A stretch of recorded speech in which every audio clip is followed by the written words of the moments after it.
What do you do when your team of physical powerhouses, your mentality monsters, your all-conquering winning machine suddenly turns into stale sloppiness? Welcome to today's video, where I'll be taking a closer look at Jurgen Klopp's major tactical shift, his answer to this situation, and the revival that it has brought of Liverpool's forgotten man, Alex Oxlade-Chamberlain.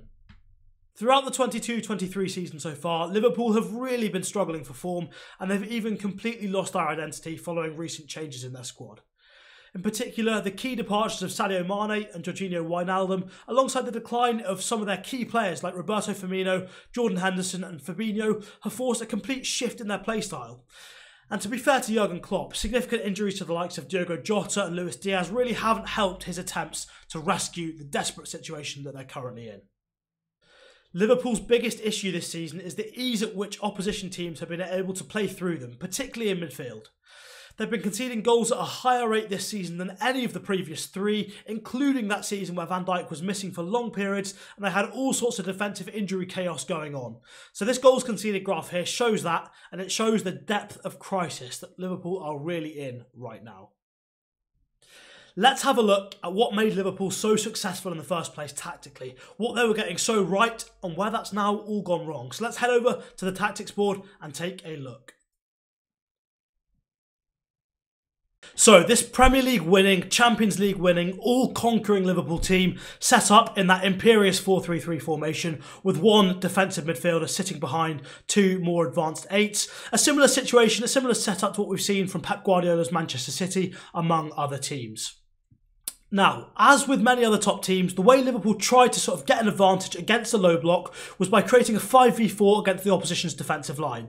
So assuming the opposition were playing a back four, what Liverpool tried to do was push their wingers narrow to get in that gap between the centre-back and the full-back either side, with the striker in the gap between the centre-backs here. And what that does is it gives each of the players in the opposition back line a decision to make. For this centre-back, does he track the striker or does he look at the winger? The opposite centre-back's got the same issue with the winger on the far side, and the full-backs are presented with an issue here. Do they come narrow or do they stay wide? If they come in too narrow, what happens? Of course, the Liverpool full-backs, the dominant Trent Alexander-Arnold and Andy Robertson, get far too much space coming higher up the pitch. So what Liverpool do there is they create a 5v4 against the opposition's defensive line. You've got the three here of the front three, nice and narrow, and then you've got the full-backs either side out wide to provide quality deliveries from wide areas. From that picture, how the opposition will often respond is they'll drop their wingers back to try and contend with Liverpool's fullbacks there. And as the Liverpool team push up the pitch, it tends to leave them with a pretty high line. So as you can see here, you've got Virgil van Dijk and you've got whoever's playing alongside him, tucking up alongside Van Dijk really high, lots of space in behind, but they play aggressive, high-pressing football. Now what this means is that when Liverpool lose the ball, because they've got that aggressive front five here, they've got the fullbacks either side, they're going to leave a lot of ground for these wide midfielders to cover, the likes of Jurgen Wijnaldum and Jordan Henderson. They've got huge spaces to cover in behind these fullbacks because if the wingers break with the ball here for the opposition team, all that space there has to be covered between the centre-backs and the wide eights.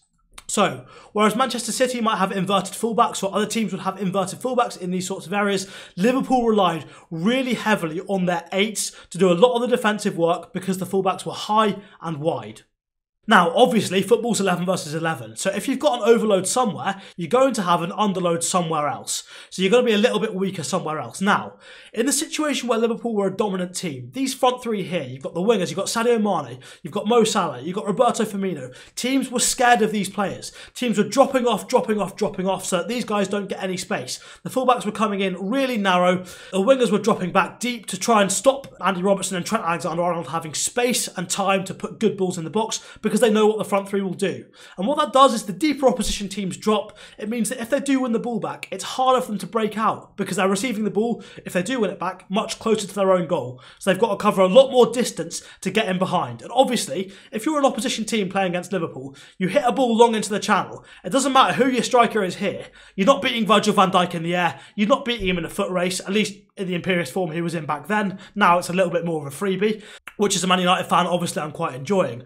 But if you're not able to beat Van Dijk in there, the long ball's not going to work. If the long ball's not going to work, then you've got to try and play out. And as soon as you try to play these passes, Liverpool have got players who are mobile, they are aggressive, or they had players rather, that were mobile, they're aggressive, they're physical, they're so good in the tackle. The front three, the work that Jurgen Klopp has done with Sadio Mane, with Roberto Firmino, all that defensive strike reputation, Mo Salah, and obviously the fullbacks as well. As soon as any opposition team tried to play out from their defensive shape, one of these front three is right on top of them. The fullbacks are right on top of them. And these midfielders are able to cover so much ground so quickly, they're able to nip right on whatever midfield player of the opposition has received the ball. They win it back, they get another phase of attack, and they get another chance on goal. Now, for that to work, and for that to be a reliable means of playing, a lot of things have got to go well. Firstly, opposition teams have got to have that psychological fear of your football players. If they don't, then they won't defend deep, and the rest of this stuff doesn't really work. They've got to have that fear of your fullbacks. Your fullbacks have got to be in good form. They've got to have that fear of this rest defensive unit here, because if you're pushing this many players high up the pitch, this unit, Van Dijk, whoever's playing alongside him, and that defensive midfield player have to be really strong at defending that long ball. Because if that long ball is an easy out ball, it's going to be a long day for Liverpool if they lose the ball going forward. Because one long ball, opposition teams in. So you've got to be incredible at defending that long ball. If you're able to do that, and you've got good players in the press, these two eights here who are able to lock onto that ball as soon as it gets headed out, cleared out from across, whatever happens, they're able to be aggressive, lock onto that ball straight away, they're able to cover enough ground, and that's one of their primary focuses. If you've got all of the right profiles in the team, then yes, you can play that intense gegenpressing football. Things will work really, really well. The final thing you need for that to be successful is this guy here. He has to be an absolute monster. We're talking Fabinho at his absolute best, but more than that, we're talking the likes of Casemiro from Manchester United right now. One of the best defensive midfield players in the world. That's what it takes to have a genuine single pivot there. You need that, and you need incredibly mobile players around him. Whether that's inverted fullbacks like City have with Kyle Walker tucking in, Joao Cancelo, players that can cover ground, read the game well, alongside to complement that lone six. But if you don't have a six that is absolutely on top of his game, and you don't have two really mobile players, really aggressive, physical, defensive monsters around them, you cannot play that way, and that is Jurgen Klopp's biggest problem this season. So, as we've seen there, what's most important to be able to play the type of football that Jurgen Klopp is famous for, you need the right profile of players in the right positions. Liverpool back then had Van Dijk, it was Gomez, it was Matip, it was Lovren alongside, Fabinho at his absolute best in front, and most importantly, these two eights, in front of that, Jordan Henderson and Jorginho Wijnaldum. Look at those two as players. Are they the sorts of players that you trust to unlock a low block by themselves? No. Technically, they're not the best players in the world. Where they excel is their mobility, their ability to cover ground, their anticipation of situations defensively, their reading of the game. What made Jordan Henderson so effective on the right-hand side as one of the eights was that he had a great understanding with Trent Alexander-Arnold as well. He was able to, at times, go really wide to let Trent sometimes operate in infield areas as well. But the understanding between them was so good that Henderson was always able to cover him, whilst Wijnaldum did the same thing for Andy Robertson on the left side there. Now, if you compare that to the shift Liverpool have seen in recent seasons, obviously the first big thing to happen, the first high-profile thing, was the decline of Roberto Firmino. But that didn't matter too much because Diogo Jota came in, who was a pretty similar profile, able to work just as hard defensively, able to close things down just as much, and probably even better going forward than Firmino was when he came in to replace him. The second big shift was obviously Sadio Mane's departure. Luis Diaz came in and stylistically he was fairly similar as well, so it wasn't too big of a loss. That was workable, that was sort of doable. However, the biggest issue and where things started to go wrong was this midfield area. Fabinho's form has been atrocious. That number 6 is probably one of the most important positions in this team, if not the most important. And if the form of your player there isn't good enough, you are in big, big trouble. When Fabinho dropped off, who did Klopp turn to? He didn't have another player ready-made for that position. Jordan Henderson's not getting any younger, and his stats haven't looked very good for recent seasons either. He's actually been dropping off in several key metrics, as you can see here. Not doing as much defensive work, not covering as much ground. He's not doing anywhere near as much of what you'd expect from him as he has done in recent seasons. And now, you're not only asking him to play the role that he's best in, where he's doing it a little bit less well, but you're also asking him to play a role here as a 6, a role he's less good at doing, when he's a less good player, as we can see from his stats. So that's a struggle anyway. What's next makes it even worse than that. Replacing Jordan Henderson in this 8 role here, as we've discussed, he had such a good understanding with Trent Alexander-Arnold. He was able to cover so much ground, and even if he wasn't operating at quite such a good level as he was at his peak, he still had that understanding with Trent, so you could just about let it slide. However, what you've replaced Jordan Henderson with in Harvey Elliott is a player who is nowhere near as inclined to do the work that Henderson does.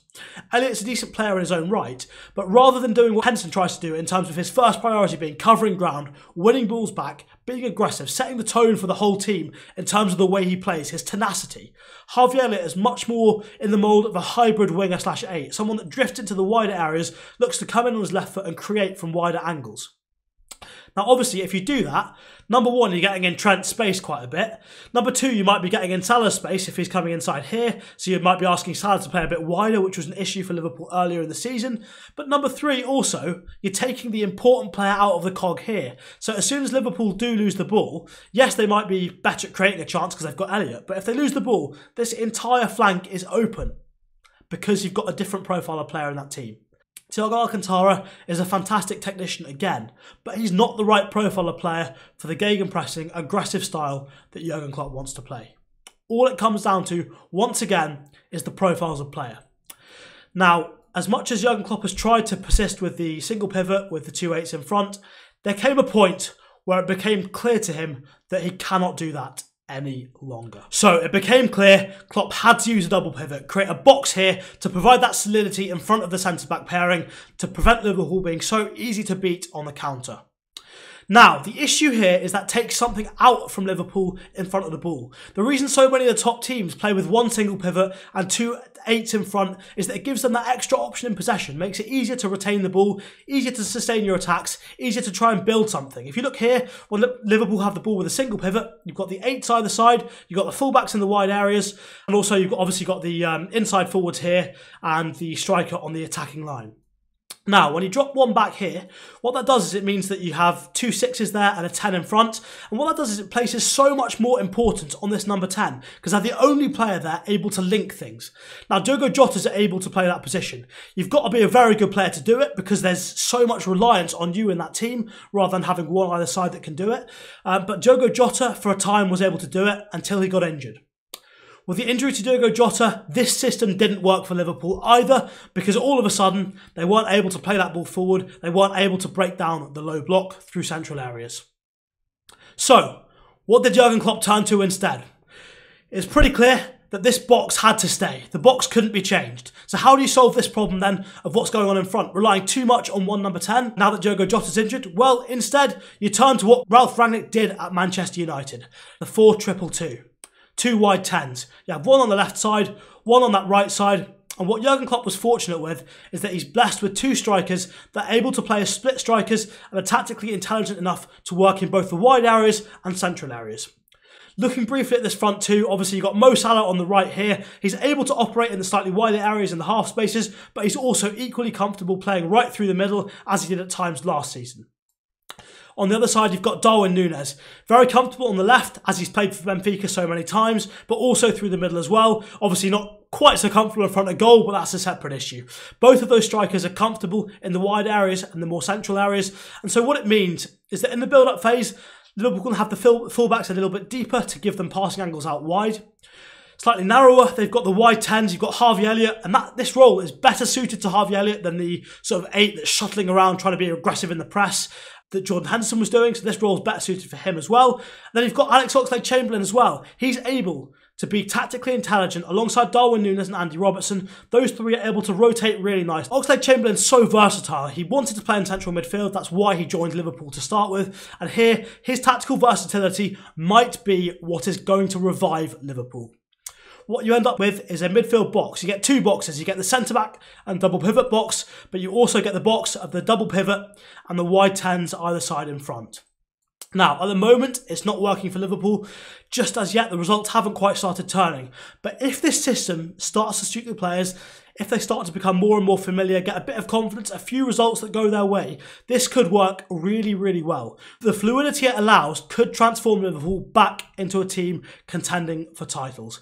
What you've got on this right side, you've got Trent Alexander-Arnold, you've got Mo Salah, you've got Harvey Elliott. All three of those can rotate fluidly. They can work in each other's positions. And look, if Harvey Elliott isn't quite able to cover those spaces, you've got Jordan Henderson on that side able to cover that ground. And yes, he's not working to the same high degree he was a few years back, but he's more than capable of doing a good enough job alongside the three players he's got here on this side. On the left side, you've got Alex Oxlade-Chamberlain, Darwin Núñez, Andy Robertson. Three players again who are able to rotate, able to understand each other's positions, play in those different areas. And that is the solution Jurgen Klopp's gone for. Give it time. I'll say this now. I say this and I mean this. Liverpool might be back. Thank you so much for watching the video. I hope you've enjoyed it. Smash that like button, get yourself subscribed, and of course, share this with any of your Liverpool supporting mates who need a little bit of hope, a little bit of faith in Jurgen Klopp. Maybe they're Klopp out. Maybe this is the reason they should back him a little bit longer. See you again soon for more football tactic content. Peace.